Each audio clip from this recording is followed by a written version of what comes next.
What is up, skate rats? So in today's video, there was supposed to be more skating, and really quick, I'm going to explain why there wasn't. Pretty much, I made an agreement with my friend Jacob that I would teach him some freestyle, flat ground type tricks that he could go off and film shorts for himself, which he did. I didn't film any of that. But the agreement was that he would film me doing flat bar lines. So I own a flat bar, he owns a flat bar. It made sense to grab both of them. And I've been wanting to do this for a while. So the goal was for me to do 10 lines. We ended up going to this tennis court that I've been skating for pretty much since the beginning, almost 16 years. And we ended up having like a male Karen come by and pretty much tell us like, hey, I'm not going to call the cops on you, but the cops may charge you and make you pay for all this damage. And it ended up in like a really weird conversation. So once he bounced, my friend Jacob was like, sounds like he's about to go call the cops. Why don't we pack up? And we ended up going to the basketball court that I skated in a few videos ago. It's not ideal for doing like flat bar lines. I really wanted to do like super fast lines, like going fast.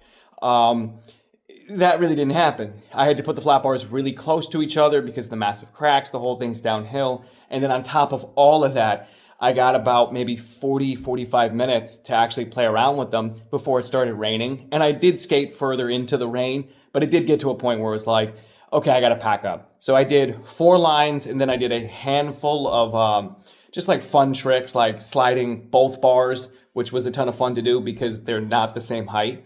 So that was a really interesting thing to like feel that drop down between the two. But I hope you guys do enjoy the video, and we'll talk briefly at the end.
Really wanted to do more, but I'm pretty stoked. Like crooking his flat bar, it's a square bar, so crooking it felt more like a ledge to me because while I can crook round bars, I rather crook a ledge. So like that worked out really well. 50-50 weirdly was like a little scary to jump on because I have been 50-50ing round bars for so long. But once I overcame that mental barrier, I was able to do the 50-50 earlier in the session and then get a shove out. Couldn't do anything really new or anything special because like I said, it started raining, but that's kind of the session.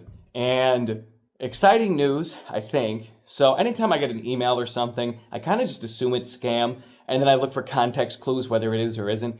But a large company reached out to me.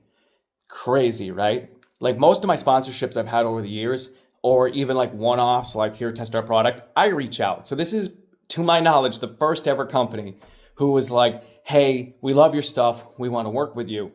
And they're supposed to be sending me some products to test out. I'm not going to say anything yet because in our emails, I pretty much asked like, hey, your products may not work for me.